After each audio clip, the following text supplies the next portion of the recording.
Hello guys, welcome back to our channel. If your consumer cellular flip phone is not ringing when someone calls, it can be a serious issue because you might miss important calls without even realizing it. This problem can happen for several reasons, and the tricky part is that the phone may appear completely normal, no errors, no issues, yet it stays silent during incoming calls. In many cases, it's caused by simple settings like silent mode, low volume, or call alert configurations rather than a hardware fault. The key is to go through a few important checks step by step to identify what's stopping the ringtone. Once you adjust the right setting, your phone should start ringing normally again. In this video, I'll guide you through the exact steps to fix this issue and restore your phone's ringing function. Try these. 1. Increase the ringtone volume using the side volume buttons. 2.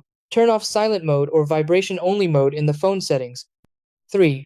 Check the ringtone settings and select a proper ringtone. 4. Make sure Do Not Disturb mode is turned off. 5. Restart the phone to refresh system settings. 6. Check network signal and ensure the phone is receiving calls properly.